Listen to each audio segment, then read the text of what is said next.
لہذا یہ بات جو میں نے مجمل پیش کی ہے، سب سے پہلے سطر پوشی کا اہتمام کیجئے اور اس کے بعد پھر پردہ پوشی کا اہتمام کیجئے، اور اگر پردہ پوشی میں کچھ کمزوری ہے تو سطر پوشی تو بالکل مکمل ہونی چاہیے، اور پردہ پوشی کی توفیق، ہمت، نصرت اللہ سے مانگنی چاہیے اور تدریجاً اس کو بڑھایا جائے۔ انشاءاللہ کوئی ایسی بات نہیں ہے۔ الحمدللہ کئی ملکوں میں صدہا بچیاں جن کی سطر پوشی کمزور تھی، پہلی بات انہوں نے یہ تسلیم کی اور فوراً عمل میں لائیں کہ سطر پوشی تو فوراً ہی اختیار کر لی، اور پردہ پوشی میں کچھ مشورے لیے کہ چند دنوں کے اندر اندر، اللہ کا شکر ہے کہ میرا قیام ابھی وہی تھا کہ انہوں نے پردہ پوشی بھی اختیار کر لی۔ تو میری بیٹیوں، سطر پوشی میں بالکل دیر نہ کرو، اور رہا پردہ پوشی، اس کو بھی فوراً اختیار کرو۔ اگر کسی وجہ سے کوئی تاخیر ہے تو توبہ کرتی رہو، توفیق مانگتی رہو، اللہ سے ہمت اور مدد طلب کرتی رہو، یہ مسئلہ بھی تمہارا حل ہو جائے۔ یاد رکھیے جتنے بھی احکام ہیں دراصل ان کے احسانات ہیں۔ جن کاموں کے کرنے کا حکم دیا ہے یہ بھی ان کے احسانات ہیں، اور جن کاموں سے روکا ہے یہ بھی ان کے احسانات ہیں، سب ہمارے فائدے کی باتیں ہیں۔ تمام اوامر یہ اللہ تعالیٰ کے احسانات ہیں، تمام نواہی جن سے بچنا ہے یہ بھی اللہ پاک کے احسانات ہیں۔ ان احسانات سے بہت گڑ جانا چاہیے، شکر میں ڈوب جانا چاہیے۔ لہذا پردہ بھی کوئی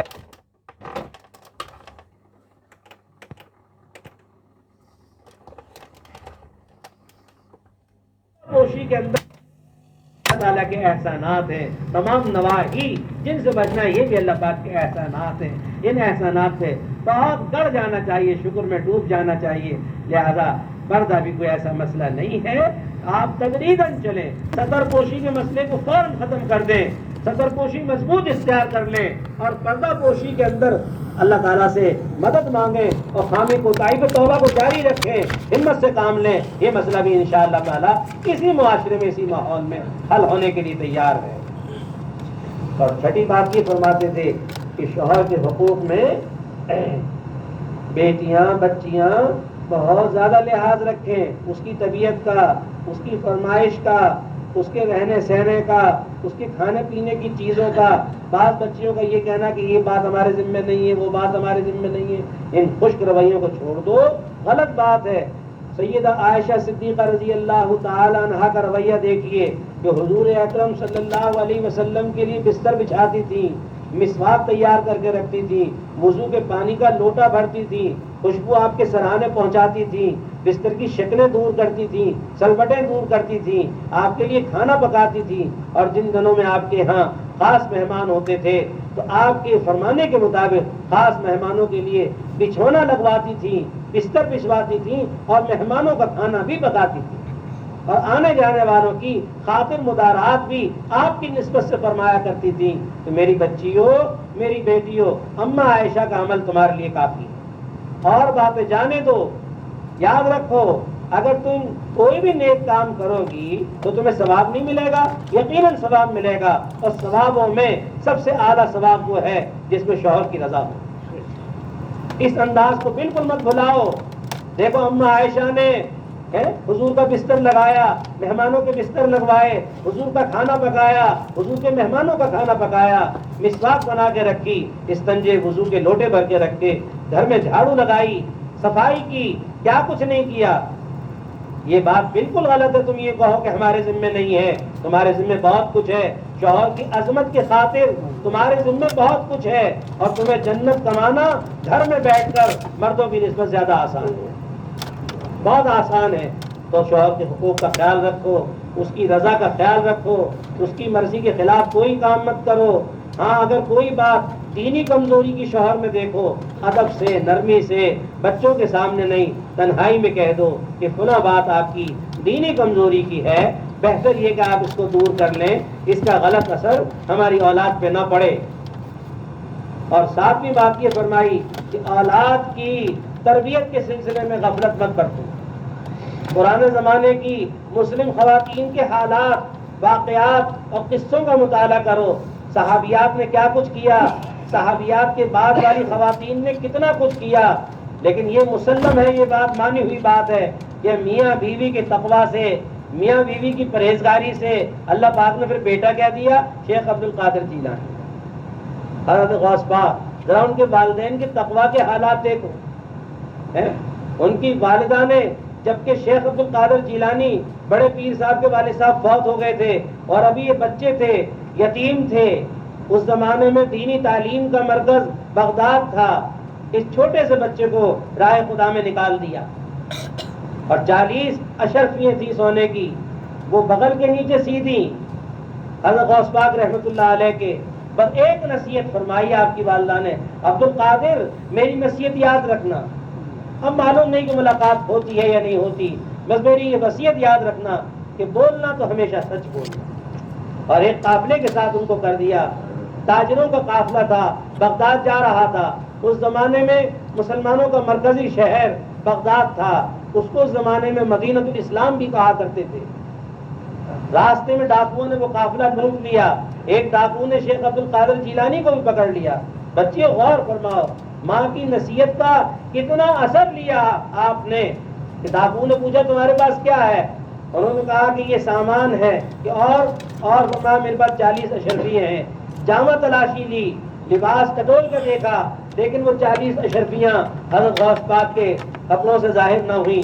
تو وہ اپنے سردار کے پاس لے گیا، کہا کہ یہ بچہ مذاق کر رہا ہے. اس نے یوں کہا کہ یہ سامان ہے جو بچھونا وغیرہ تھا، اور 40 اشرفیاں اور بھی ہیں. جامع تلاشی رہنے کے بعد، کپڑوں کو دیکھنے کے بعد کہیں سے برآمد نہیں ہوئی. تو ڈاکو کے سردار نے پوچھا کہ بیٹا یہ بات صحیح ہے؟ کہ جی بالکل صحیح ہے، میں غلط بیانی نہیں کیا کرتا، ہمیشہ سچ بولا کرتا ہوں. میری ماں کی نصیحت ہے، میری ماں نے چلتے وقت مجھے وصیت کی تھی کہ عبد القادر ہمیشہ سچ بولنا، میں غلط بیانی نہیں کرتا ہوں. دیکھو میرے کرتے کی آستین کے نیچے بغل کے پاس یہ 40 اشرفیاں سلی ہوئی ہیں. وہاں دیکھا تو واقعی وہ 40 اشرفیاں موجود تھیں. ڈاکوؤں کے سردار پہ کتنا اثر ہوا حضرت غوث پاک کی اس نیکی کا، سچ بولنے کا، کہ رونے لگا کہ اتنا سا بچہ ماں کا اس قدر فرما بردار ہے اور ہم خدا کے اس قدر نافرمان ہیں.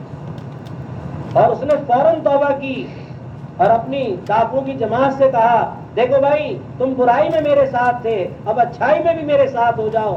پوری ڈاکو کی جماعت نے حضرت غوث پاک کے ہاتھ پہ توبہ کی اور سب کے سب نیک بن گئے اور لوٹا ہوا سامان واپس کر دیا. بعض کتابوں میں لکھا ہے کہ جہاں جہاں سے پہلے انہوں نے چوریاں ڈکیتیاں کی تھیں سب کا سامان پہنچایا یا ان سے معاف کرایا. صالحین میں سے ہو گئے. حضرت غوث پاک کی سچ بولنے کی برکت سے، سچائی کی برکت سے دیکھیے ایک جماعت صالحین ذرا سی توجہ سے تیار ہو گئی. لیکن غوث پاک کہاں سے آئے؟ شیخ عبد القادر جیلانی کہاں سے پیدا ہوئے؟ پہلے ان کے والدین کے حالات دیکھو. میاں بیوی کس قدر متقی اور پرہیزگار تھے. اس کی برکت تھی کہ اللہ پاک نے ان کو ایسا بیٹا عطا فرمایا. واقعی سارے عالم اسلام کے اندر حضرت غوث پاک کی شخصیت محتاج تعارف نہیں ہے. بچہ بچہ جانتا ہے کہ حضرت غوث پاک کسے کہتے ہیں اور وہ کہاں پر ہیں اور مسلمانوں کے کتنے محبوب رہنما گزرے. اللہ تعالی ہمیں اولاد کی تربیت کے اندر جو ذمہ داری ہماری ہے اس ذمہ داری کو پورا کرنے کی توفیق عطا فرمائے. یاد رکھیے بچے کی سب سے پہلی معلمہ اس کی ماں ہے. اس کے بچے کے لیے سب سے پہلا مدرسہ آغوش مادر ہے، ماں کی گود ہے. میرے ابا جی فرمایا کرتے تھے کہ سوتا بچہ تو کبھی سوتا مت سمجھو، کپڑا ڈھکا ہوا ہے تب بھی اسے جاگتا ہوا سمجھو. بہت حساس ہوتا ہے. فرمایا بچے کے قلب کی مثال قرطاس ابیض کی ہے، وائٹ پیپر، سفید کاغذ. جو بات بھی کرو گے اسے سوتا ہوا سمجھ کر وہ سفید کاغذ پر چھپ جائے گی. امام غزالی رحمۃ اللہ علیہ نے فرمایا بچے کا دل چھاپا خانہ ہے، پریس ہے، جو بات بھی تمہاری طرف سے ہوگی وہ چھپ جائے گی. بعض بچوں کے اندر ہمارے شہر میں کچھ ایسی حرکات نمودار ہوئی کہ بہت تعجب ہوتا تھا کہ یہ کیا کرتا ہے. ان کے مرحوم والد کی طرف سے یہ بات ظاہر ہوئی کہ یہ ہماری بے احتیاطی آپ کو نظر آ رہی ہے. نہ ہم ایسا کرتے اور نہ آج یہ منظر بچوں کے ذریعے یہ سامنے آتا. واقعی آپ کے حضرت نے صحیح فرمایا کہ سوتا بچہ نہیں ہے بلکہ جاگتا بچہ ہے. عزیزان من، ایک قناعت کو بھی اختیار کیا جائے. شوہر کی جیسی بھی آمدنی ہے، شوہر اپنی آمدنی پر شکر کرے اور بیوی بھی دل سے راضی رہے، قناعت کو اختیار کرے. ابا جی رحمت اللہ علیہ فرمایا کرتے تھے آمدنی غیر اختیاری ہے، اخراجات اختیاری ہیں اور ہم مکلف اختیاری کے ہیں، لہذا اخراجات کو درست کرنا چاہیے، اس میں سے فضولیات کو ہٹانا چاہیے۔ 3 چیزیں بیان فرمائی میرے حضرت نے، کمانا، کھانا اور بچانا، اور فرمایا یہ تینوں باتیں ایک ہی معیار پر ہیں۔ جس طرح کمانا ضروری، اسی طریقے سے کھانا بھی ضروری، بغیر کھائے بھی کام نہیں چلے گا، لیکن پس انداز بھی کرنا چاہیے، بچانا بھی چاہیے، یہ بھی بے حد ضروری ہے۔ کئی بار ارشاد فرمایا کہ اپنے آپ کو کھوکھلا کر کے مت جانا، گھر میں جھاڑو پھیر کے مت جانا، کہیں ایسا نہ ہو کہ تمہاری اولاد بھیک کا پیالہ لے کے بھیک مانگتی پھرے۔ تو عورتوں کو قناعت کرنی چاہیے اور مردوں کو اپنی آمدنی بڑھانے میں جائز محنت کرنی چاہیے، لیکن درستی اخراجات کی کرنی چاہیے، فضولیات کو اخراجات میں سے نکالنا چاہیے، ضروریات میں کمی نہیں کرنی چاہیے۔ اللہ تعالیٰ اس کی توفیق عطا فرمائے۔ اور بھائی روحانیت کے بغیر مسئلہ حل نہیں ہوا کرتا۔ نبی بات حضرت یہ فرماتے تھے، ذکر و تلاوت اور دعا کا معمول رکھو، ذکر و تلاوت دعا کا معمول رکھو۔ عورتیں تیسرے کلمے کی پابندی کریں۔ ذات باری تعالیٰ کو یہ 4 کلمے محبوب ہیں، سبحان اللہ والحمد للہ ولا الہ الا اللہ واللہ اکبر۔ اللہ تعالیٰ اس کی برکت سے جنت میں شجر لگا دیتے ہیں، درخت لگا دیتے ہیں، بڑے بڑے گھنے درخت لگا دیتے ہیں۔ کتنے سایہ دار وہ درخت ہوں گے جنت میں کہ تیز رفتار گھوڑے پر بیٹھ کر اس کے سائے کو اگر طے کیا جائے تو 500 برس کی مدت میں بھی اس کا سایہ طے نہ ہو سکے۔ ان کلمات کی برکت سے ایسے ایسے درخت لگائے جاتے ہیں، اور آپ نے فرمایا کہ جاندار مخلوق کو ان کلمات کی برکت سے روزی دی جاتی ہے۔ عورتیں خاص طور پر 3 تسبیح اس کی پڑھ لیا کریں، اور برعایت صحت، بلحاظ صحت و فرصت تلاوت کا اہتمام رکھنا چاہیے، سورہ یاسین اور منزل کی پابندی کرنی چاہیے، اور بھائی دعا مانگنی چاہیے۔ فرمایا کرتے تھے 24 گھنٹے میں انفرادی طور پر یا مجموعی اوقات میں، ارے بھائی 1 گھنٹہ تو ایسا ہو جس میں اللہ سے مانگا جائے۔ 24 گھنٹے کی زندگی میں 1 گھنٹہ تو ایسا ہو جس میں الہ و زاری کے ساتھ لپٹ کر اللہ سے مانگا جائے۔ اور عجیب بات فرماتے تھے، صدر کے ارشادات الہامی ہوتے تھے، میرے دل پر لکھا ہوا ہے، میرے محبوب نے فرمایا مانگنے والا محروم نہیں رہتا، مانگنے والا محروم نہیں رہتا، ڈرنے والے کی حفاظت کی جاتی ہے۔ عجیب بات فرمائی، مانگنے والا محروم نہیں رہتا، ڈرنے والے کی حفاظت کی جاتی ہے۔ اس پہ ایک حدیث قدسی بھی بیان فرمائی کہ ذات باری تعالیٰ حدیث قدسی میں فرماتے ہیں کہ تو میرا خیال رکھ، تو میرا خیال رکھ، میں تیری حفاظت کروں گا۔ فرمایا خیالات میں بھی وہی بسے ہوئے ہوں، حالات میں بھی وہی بسے ہوئے ہوں، خیالات میں بھی وہی بسے ہوئے ہوں، حالات میں بھی وہی بسے ہوئے ہوں، خیالات میں بھی وہی بسے ہوئے ہوں۔ یا اللہ اپنا دھیان مبارک نصیب فرما۔ یا اللہ ہمیں اپنے پاک دربار میں بھکاری بننے کی، منگتا بننے کی، سائل بننے کی، گداگر بننے کی توفیق عطا فرما۔ یا اللہ مہربانی فرما۔ تیرے محبوب نے کیا فرمایا؟ تیرے مقبول نے فرمایا مانگنے والا محروم نہیں رہتا۔ ہم اس پر ایمان رکھتے ہیں کہ بے شک مانگنے والا محروم نہیں رہتا، تیرے جیسا غنی و داتا کوئی نہیں۔ یا اللہ ہم بھی تیرے پاک دربار میں بھکاری تیری توفیق سے آ گئے، بے اذن ان کی بارگاہ میں آ بھی نہیں سکتے۔ یہاں آنا، یہاں بیٹھنا ان کے دربار میں، یاد رکھیے دربار والے کی منشا اور مرضی سے ہے، بغیر اس کے نہیں ہے، سوال ہی نہیں پیدا ہوتا۔ آپ کے گھر میں کوئی شخص بغیر اجازت کے آ جائے، آپ دھکے دے کر اسے باہر نکال دیں گے یا تہذیب سے کہہ دیں گے خبردار آپ نے آئندہ یہاں قدم رکھا باہر جائیے، آپ کو اجازت کے بغیر میرے گھر میں نہیں آنا چاہیے تھا۔ یہ اللہ کا پاک دربار ہے، پاک دربار میں آنا، بیٹھنا، کتنی دیر رہنا، ان کی باتیں سننا، یاد رکھیے یہ دربار والے کی مرضی ہے، دربار والے کا منشا ہے، اس کی رضا سے ہے۔ بے اذن ان کی بارگاہ میں آ بھی نہیں سکتے، بے اشارہ اور بے اذن، بغیر حکم کے، بغیر اجازت کے کون ان کے دربار میں آ سکتا ہے؟ یہ اللہ کا احسان ہے۔ تو ہمیں دعا کا معمول بھی بنانا چاہیے۔ دعا کی خصوصیات میں آپ سے کیا عرض کروں؟ لوگ کہتے ہیں نماز میں خیالات آتے ہیں، فلاں کام میں خیالات آتے ہیں۔ پہلی بات ذہن میں یہ بٹھا لو، لاکھ خیالات آئیں لاکھ وساوس آئیں، ان کی کوئی حقیقت نہیں، ان سے کوئی نقصان نہیں ہوتا، بلکہ پڑھن ہونے پر دوہرا ثواب ملتا ہے۔ حضرت مسیح الامت نے فرمایا بے کیفیت کے عمل پر دگنا ثواب ملتا ہے اور کیفیت والے عمل پر اکیلا ثواب ملتا ہے۔ بالکل نہیں گھبرانا چاہیے، بلکہ خوش ہونا چاہیے کہ بلی کے بھاگ چھینکا ٹوٹ پڑا، کہاں میں اور کہاں حضرات صحابہ علیہم الرضوان کہ ان کو خیالات آیا کرتے تھے کہ مجھے نالائق کو آنے لگے۔ حضرت نے فرمایا چور وہیں آتا ہے جہاں خزانہ ہو، یہ علامت ہے اس بات کی کہ خزانہ ہے، خزانے کی حفاظت کرو اور ایمان کے خزانے پہ شکر کرو۔ خیالات کے آنے سے بالکل پریشان ہونے کی ضرورت نہیں ہے۔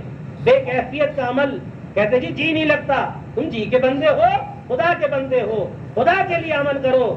جی ایک ہے لگانا، ایک ہے لگنا۔ لگانا اختیاری ہے، لگانے کے ہم پابند ہیں، لگانے کے ہم مکلف ہیں، لگنے کے ہم مکلف نہیں۔ غیر اختیاری کی طرف کیوں جاتے ہو؟ ہم جی کے بندے نہیں ہیں، ہم خدا کے بندے ہیں۔ خدا کے احکام کی تعمیل میں جان دے دیں گے، سرے وہ فرق نہیں آنے دیں گے۔ ہم کبھی انتظار نہیں کریں گے کہ جی لگے گا تو کام کریں گے دین کا، عبادت کا، اور جی نہیں لگے گا تو نہیں کریں گے۔ یاد رکھیے یہ تو بہت بڑا شرک ہے۔ آپ نے کس کو معبود بنا لیا؟ جی کو معبود بنا لیا۔ ارے لات مارو ایسے جی کے اوپر۔ ہم خدا کے بندے ہیں، خدا کے حکم کی تعمیل میں سر کٹا دیں گے، جانوں کے نذرانے پیش کریں گے، اور زبردستی ہم مرضیات الہی میں لگے رہیں گے، چاہے کچھ بھی ہو جائے۔ عزیزان من، یہ کہنا کہ جی نہیں لگتا، جی نہیں لگتا، چھوڑیے اس قصے کو۔ یہ شیطان کی چال ہے، شیطان کی حرکت ہے، برگلانے کا ایک پوائنٹ ہے، اس طریقے سے نیکی سے دور کرنے کا وہ ایک آلہ استعمال کرتا ہے۔ خیالات لاکھ آئیں، بے ضرر ہیں، خیالات کو منہ مت لگاؤ، خیالات کو دور کرنے کی کوشش بھی مت کرو۔ غیر اختیاری خیالات کا علاج کیا ہے؟ ان سے بے خیالی اور اپنے کام میں زیادہ مشغولی، اپنے کام میں زیادہ مشغولی، بے خیالی، بے التفاتی، بے دھیانی، اور اپنے کام میں اور زیادہ مشغولی۔ مشغولی میں کمی ہے، ادھر دھیان کیوں لے جاتے ہو؟ شاہی سڑک ہے، ارے دنیا کا ٹریفک اس پہ چل رہا ہے، چلنے دو اس کو۔ دل میں خیالات پیدا نہیں ہوا کرتے، یہ باتیں باہر سے گزرا کرتی ہیں۔ اور ایک عجیب بات میرے حضرت نے فرمائی، آ رہے ہیں جانے کے لیے، آ رہے ہیں جانے کے لیے، ارے جانے دو ان کو، انشاءاللہ جب ہمارا آخری وقت آئے گا۔ عجیب بات فرمائی کہ ناجائز محبتوں کا کوئی سوال نہیں پیدا ہوتا، جائز محبتیں بھی سلب فرما کر اور اپنی محبت کا خاص درجہ دے کر اس کے غلبے کے اندر ہمیں اٹھائیں گے، فکر نہ کرو، یہ فرما دو۔ ناجائز محبتوں کا کوئی سوال پیدا نہیں ہوتا۔ جب آدمی مانگتا رہتا ہے ان کے پاک دربار میں اور ان سے تعلق جوڑ لیتا ہے تو جائز محبتوں کو بھی سلب فرما کر اپنی محبت کا خاص درجہ دے کر غلبہ محبت میں دنیا سے ہمیں رخصتی عطا فرمائیں گے۔ تو ذکر و تلاوت اور دعا کے ذریعے اپنے اندر روحانیت پیدا کرو، روحانی برقی روح اپنے اندر چالو کرو، پھر دیکھو کہ تمہاری بات میں تاثیر اور خاصیت کیا پیدا ہوتی ہے۔ اور بھائی زندگی کے اندر دو چیزیں اور بھی پیش آیا کرتی ہیں۔ ہر بات اگر بندے کی مرضی کے مطابق ہو تو اس کے اندر انانیت اور فرعونیت پیدا ہو جائے گی۔ بہت سی باتیں ناگواری کی پیش آتی ہیں، بہت سی باتیں اس کی مرضی کے خلاف پیش آتی ہیں۔ تو ناگواریوں کا علاج صبر ہے، صبر جس کا ثواب لامحدود ہے، بے حساب ہے، اور اکثر و بیشتر اللہ کی طرف سے بندے کو صحت کا زمانہ بھی زیادہ ملتا ہے، نعمتیں بھی زیادہ ملتی ہیں، بے شمار اللہ نے نعمتیں عطا فرمائی ہیں۔ انسان بنایا، مسلمان بنایا، فتنے کے دور میں اہل حق سے وابستہ کیا، جائز ناجائز کا فکر عطا فرمایا، فکر آخرت اور فکر خاتمہ ہمیں احسانات ہے۔ کئی ناگواریوں پہ صبر سے کام لینا، تحمل سے کام لینا، ضبط سے کام لینا، انشاءاللہ باب معرفت کھل جائے گا۔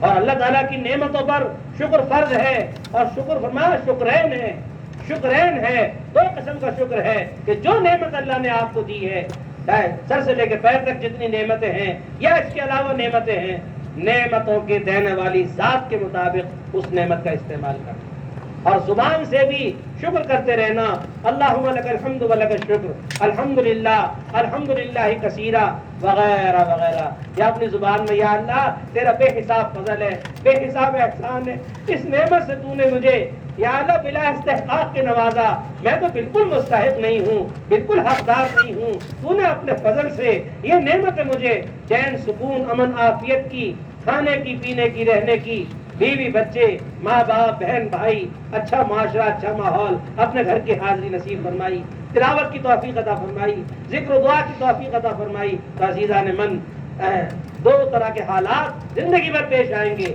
ناگواریاں اور خوشگواریاں۔ ناگواریوں پر صبر و ضبط سے کام لینا اور خوشگواریوں پر شکر کرنا اور ان نعمتوں کا استعمال نعمت دینے والی ذات عالی کی مرضی کے مطابق کرنا اور زبانی شکر بھی کرتے رہنا۔ یا اللہ اس کی توفیق سب کو عطا فرما۔ تو بھائی عورتیں تیسرے کلمے کے ورد کیا کریں، اور ذکر و تلاوت میں 3 تسبیح تیسرے کلمے کی حضرت تجویز فرما گئے، یاسین، برعایت صحت، بلحاظ فرصت، قرآن مجید کی تلاوت کے بعد دعائیں قبول ہوتی ہیں، زبانی دعائیں یا حزب العظم سے، حسن حسین سے، مناجات مقبول سے، قربات عند اللہ و صلوات رسول سے، اور مرد جو ہے تھوڑا بہت ذکر صبح و شام کر لیا کریں، لا الہ الا اللہ کا ذکر کر لیا کریں۔ حدیث شریف میں آتا ہے افضل الذکر لا الہ الا اللہ۔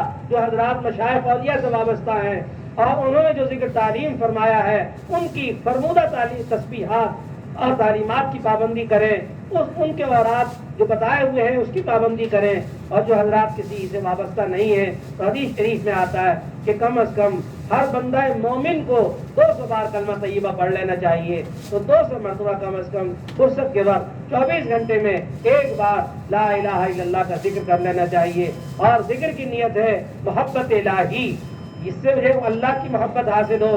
بنیت محبت الہی، اللہ کا نام لیجئے، لا الہ الا اللہ کا ذکر کیجئے، اور ساتھ ساتھ محمد الرسول اللہ صلی اللہ علیہ وسلم 10-20 دفعہ کے بعد ملا کر یہ کہتے جائیے، یا اللہ اپنی محبت نصیب کرنا، یا اللہ اپنی محبت سے میرے سینے کو بھر دے۔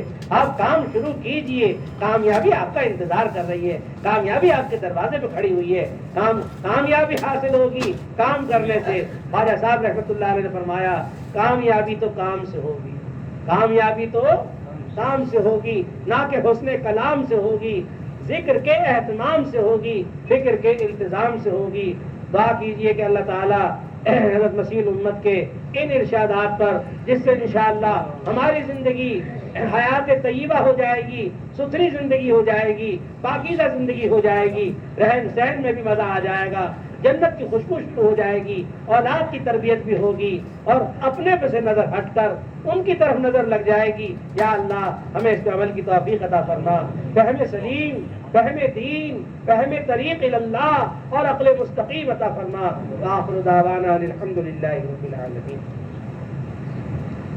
اللہم صلی علی سیدنا ومولانا محمد وعلی آل سیدنا ومولانا محمد وبارک وسلم۔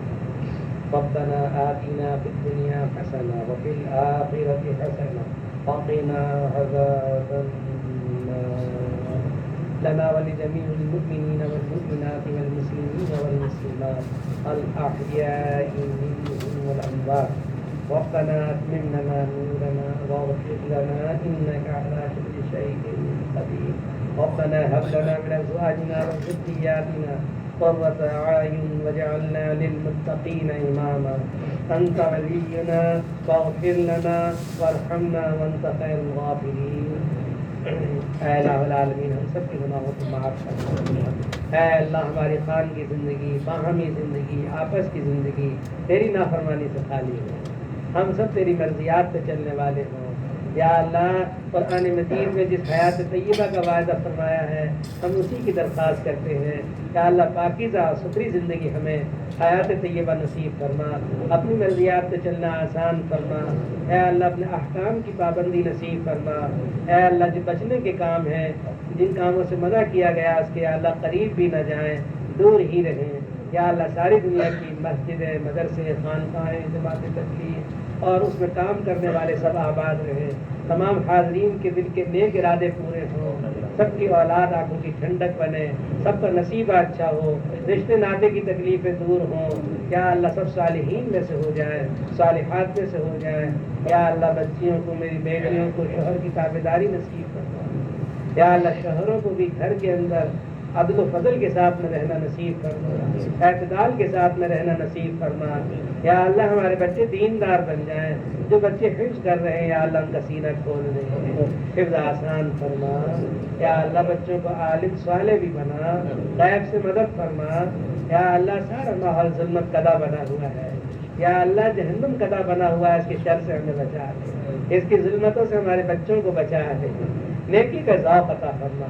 یا اللہ تمام منکرات و فواحشات ہمارے گھروں سے نکال دے، روزی بھی حلال کی ہو، ماحول بھی پاکیزہ ہو، گھر میں امن چین سکون عافیت سب کو عطا ہو۔ یا اللہ بہت سی پریشانیاں لوگوں کو لگی ہوئی ہیں، سب کی پریشانیاں دور فرما، سب کی دعائیں قبول فرما، سب کو اپنا ولی بنا لے، اپنے اولیاء میں شامل فرما لے۔ روئے زمین پر جتنے ممالک اسلامیہ ہیں، جتنے امت حبیب کے افراد ہیں، بہت سی مشکلات میں گرفتار ہیں، سب کی پریشانیاں دور فرما۔ یا اللہ سب کو امن و عافیت عطا فرما، خالقین اسلام کے منصوبے خاص میں ملا دے۔ ہم سب کی دعائیں پوری امت کے حق میں قبول فرما، اور اپنے مقبولوں کی دعاؤں میں ہمیں شامل فرما۔ تیرے محبوب نے جو خیر کے سوال کیے، خیر امت کو عطا فرما۔ جن برائیوں سے پناہ مانگی ہے یا اللہ امت دعوت کو پناہ دے دے، ہمارے رذائل کو فضائل سے بدل دے، نیتیں ہماری خالص فرما دے، نیتوں کا کھوٹ دور فرما دے، نیکی کے لیے نیت میں کشادگی اور وسعت عطا فرما۔ یا اللہ ہمارا یہ مل بیٹھنا قبول فرما، یا اللہ قبول فرما۔ یا اللہ مسلمانوں کی انفرادیت کے اخلاص کے ساتھ اجتماعیت میں تبدیل فرما، اتفاق اور اتحاد نصیب فرما، سب کو مستجاب الدعوات و مقبول الدعوات بنا دے، ہمیشہ سب کی دعائیں قبول ہوا کریں۔ یا اللہ مہربانی فرما، سب کو صاحب نسبت بنا۔ یا اللہ ان اہل نسبت کی برکات امت میں جاری فرما۔ صلی اللہ تعالی وسلم علی النبی الکریم، آمین برحمتک یا ارحم الراحمین۔